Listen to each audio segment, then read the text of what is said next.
Bienvenue dans Défense Zone, votre podcast spécialisé dans les questions de défense et de sécurité. Chaque semaine, en plus de nos entretiens avec des militaires, policiers, gendarmes, entrepreneurs et autres experts du secteur, nous vous proposons un court résumé des actualités qu'il ne fallait pas rater ces derniers jours. Ukraine. L'engagement de la France dans le soutien à l'Ukraine s'est manifesté à travers plusieurs initiatives, notamment de matériel militaire et de formation. Il y a plusieurs mois, l'armée ukrainienne a bénéficié de 49 systèmes d'artillerie César de 155 mm. Parmi eux, 18 ont été fournis par l'armée de terre en 2022 et 12 autres ont été commandés auprès de Nexter, tandis que le Danemark livrait de son côté 19 unités. Toutefois, la vulnérabilité de ces systèmes d'artillerie face aux attaques de drones, notamment par des munitions de type Lancet, a été soulignée après la destruction de 6 systèmes César. Il y a peu, le colonel Yan Lyatsytchen de l'armée ukrainienne a exprimé des réserves quant à l'utilisation du César, notamment d'une adaptation insuffisante aux conditions de guerre actuelles, préférant le canon américain M777. Malgré cela, le ministère ukrainien de la Défense reste favorable à l'utilisation du canon français. Il a d'ailleurs émis récemment le souhait d'en acquérir davantage, soulignant son efficacité au combat. D'ailleurs, dès janvier prochain, une coalition artillerie dirigée par la France sera créée pour renforcer le soutien en matière d'artillerie et des améliorations par l'intégration de l'intelligence artificielle. D'autre part, la France a également pris l'initiative de former les pilotes de chasse ukrainiens. Bien que la cession de Mirage 2000 ait été écartée, la France a confirmé la formation d'équipage ukrainien pour la défense solaire et les techniques de survie. À partir de 2024, l'armée de l'air et de l'espace commencera la formation initiale des pilotes ukrainiens, qui débuteront au CFAMI à Salon de Provence sur des Cirrus SR-20, avant de poursuivre leur formation sur des avions de chasse avec des partenaires européens. En outre, et pour terminer, dans le cadre de la mission d'assistance militaire de l'Union européenne, l'UMAM, la France aurait déjà formé près de 7000 soldats ukrainiens en 2023, couvrant divers aspects tels que le combat interarmes, le déminage et l'utilisation de matériel militaire français livré à Kiev. Cette initiative s'inscrit dans la volonté de Paris de renforcer les capacités militaires de l'Ukraine et de répondre aux besoins spécifiques exprimés par Kiev, jouant ainsi un rôle actif et significatif dans le soutien au pays face aux conflits en cours. OTAN. L'invasion russe de l'Ukraine a entraîné une hausse significative du budget de l'OTAN qui a grimpé de 25% pour atteindre 3,33 milliards d'euros en 2023. Cette augmentation est conforme à l'accord des Alliés lors du sommet de Madrid en juin 2022 qui prévoyait une croissance annuelle de 10% des ressources de l'organisation jusqu'en 2030 pour répondre aux menaces sécuritaires mondiales.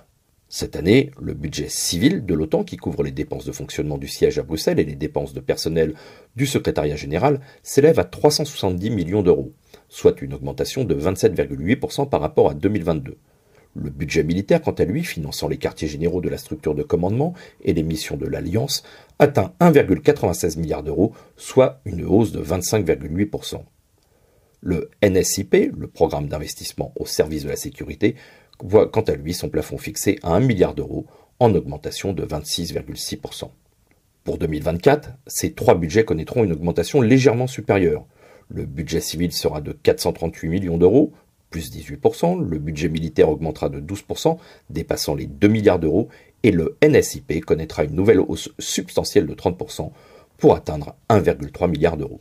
Mircea Goeana, secrétaire général délégué de l'OTAN, souligne que ces augmentations budgétaires témoignent de la solidarité et de la volonté collective des alliés de relever ensemble les défis de sécurité. Les budgets de l'OTAN sont financés par les États membres selon leur poids économique, la France étant le 4e contributeur. D'ici 2030, le programme 178 pour la préparation et l'emploi des forces du ministère des Armées français pourrait être lui aussi sollicité à hauteur de 770 millions d'euros pour le budget militaire et le NSIP. Cette estimation ne prend toutefois pas en compte l'inflation future. Ce montant s'ajoute aux dépenses pour les opérations de l'OTAN.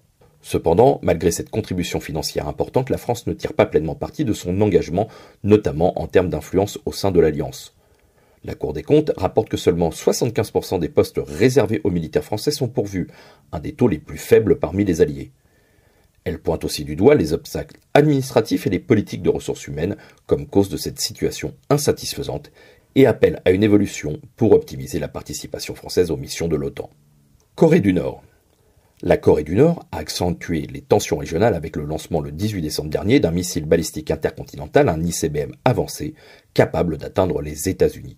Ce test s'inscrit dans une série de tirs records pour l'année et fait suite à un essai précédent de missile balistique à courte portée. Selon les autorités sud-coréennes et japonaises, le missile testé pourrait parcourir plus de 15 000 km, mettant ainsi tout le territoire américain à portée. La Corée du Sud a réagi fermement, condamnant l'acte de Pyongyang et appelant à une riposte coordonnée avec les États-Unis et le Japon. Le président sud-coréen, Yoon Suk-yeol, a ordonné une réponse, je cite, immédiate et écrasante à toute provocation nord-coréenne. Les États-Unis et le Japon ont également condamné le tir, le qualifiant de menace pour la sécurité régionale et de violation des résolutions du Conseil de sécurité de l'ONU. La Chine, alliée proche de la Corée du Nord, n'a pas directement réagi au tir. Pyongyang a réalisé plusieurs essais d'ICBM cette année, y compris un Hwasong le 18 juillet dernier, accentuant ainsi son profil de puissance nucléaire irréversible. En novembre, le pays a également réussi à placer en orbite son premier satellite espion, le Maliyong 1, malgré des condamnations internationales. Pyongyang a déclaré qu'il ne renoncerait jamais à son programme nucléaire, jugé essentiel à la survie du régime. En réponse à ces développements, la Maison-Blanche a indiqué une collaboration accrue entre les États-Unis, la Corée du Sud et le Japon en matière de partage d'informations et d'alerte de missiles. La Corée du Nord a critiqué les exercices militaires des États-Unis et de la Corée du Sud, menaçant quant à elle d'une contre-attaque préventive et mortelle en cas d'usage de forces armées contre elle. Ces récents développements soulignent l'escalade continue des tensions dans la région et la complexité du défi posé par le programme d'armement porté par le leader coréen Kim Jong-un. Allemagne. Le 18 décembre dernier, un accord historique a été signé entre le ministre de la Défense lituanien Arvydas Anušauskas et son homologue allemand Boris Pistorius pour le développement permanent en Lituanie d'une brigade blindée allemande, la Panzerbrigade 42. Celle-ci, formée des 122e et 203e bataillons blindés et d'un bataillon tournant, devrait commencer son déploiement en 2025, avec l'objectif d'être pleinement opérationnel d'ici 2027. Cependant, le général Alphonse Maes, commandant de la R, l'armée de terre allemande, a exprimé des inquiétudes quant à la faisabilité de ce projet dans une lettre adressée à l'inspecteur général de la Bundeswehr, Carsten Breuer. Il a souligné que l'armée de terre allemande, équipée à seulement 60%, verrait cette capacité diminuer à 55% avec la mise en œuvre de ce projet sans investissement supplémentaire. Le général Maes a également fait remarquer que l'armée manque actuellement de ressources essentielles, allant de l'artillerie jusqu'au matériel de vie en campagne. Il a insisté sur le manque de financement pour les unités de soutien nécessaires au fonctionnement de cette brigade. Ces préoccupations reflètent un problème plus large au sein de la Bundeswehr. En avril dernier, le général Maes avait déjà averti que l'armée allemande n'était pas en mesure de remplir ses obligations envers l'OTAN et était sous-équipée pour les combats de haute intensité. Le chef de la Bundeswehr a également partagé ses préoccupations, indiquant que l'armée n'était pas suffisamment préparée pour une guerre cette fois-ci défensive. Ces inquiétudes surviennent malgré les promesses du ministre de la Défense Boris Pistorius et du chancelier allemand Olaf Scholz de faire de l'armée allemande la colonne vertébrale ou la pierre angulaire de la défense collective en Europe. Un fonds spécial de 100 milliards d'euros a été d'ailleurs annoncé pour renforcer cette armée, mais jusqu'à présent, ce fonds a été principalement alloué à l'acquisition de matériel non lié à l'armée de terre, comme des chasseurs F-35A, des hélicoptères CH-47F Chinook, des avions de patrouille maritime PA-8 Poséidon et le système de défense aérienne Arrow 3. Nomination. La récente réorganisation des services de renseignement français marque une étape importante dans la stratégie de sécurité nationale.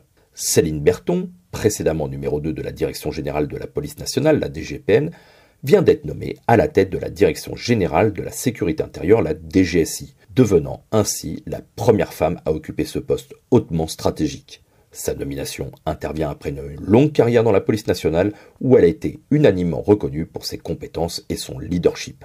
Parallèlement, Nicolas Lerner, qui dirigeait cette même DGSI, a lui été promu à la tête de la Direction générale de la sécurité extérieure, la DGSE. Ce préfet, réputé pour son efficacité et son expertise en matière de sécurité et de renseignement, a joué un rôle crucial dans la lutte contre le terrorisme et les menaces à la sécurité nationale pendant son mandat à la DGSI. Sa transition à la DGSE est perçue comme une continuation de son travail dévoué dans le renseignement, mais cette fois-ci sur le plan international. Ces nominations interviennent dans un contexte de menaces croissantes et de défis sécuritaires complexes, nécessitant une coordination et une expertise accrue au sein des services de renseignement français. La DGSI, sous la direction de Céline Berthon, continuera de se concentrer sur les menaces internes, notamment le terrorisme et l'espionnage, tandis que la DGSE, avec Nicolas Lerner, s'attachera aux enjeux de sécurité globale et à la collecte de renseignements à l'étranger. L'arrivée de Céline Berthon à la DGSI et le passage de Nicolas Lerner à la DGSE symbolisent une nouvelle ère pour le renseignement français, caractérisée par une approche renouvelée et dynamique face aux défis sécuritaires du XXIe siècle. Ces changements stratégiques au sommet des services de renseignement témoignent de la volonté de la France de s'adapter et de se renforcer face aux menaces en constante évolution. Voilà pour l'essentiel de l'actualité cette semaine. Pour en savoir davantage sur cet univers et pour découvrir tous nos articles et reportages, rendez-vous sur notre site internet défense-zone.com. Pour plus de brèves, d'articles de fond et de photos, nous éditons également tous les 3 mois un magazine papier que vous pouvez recevoir en étant abonné à notre espace premium. Il vous permettra aussi d'avoir accès à des contenus exclusifs sur nos différents supports. Vous trouverez tous les liens nécessaires dans la description de cet épisode. En attendant, et pour terminer, toute l'équipe de Défense Zone vous souhaite de très belles fêtes de fin d'année et vous donne rendez-vous l'année prochaine pour un nouveau résumé de l'actualité des forces de défense et de sécurité.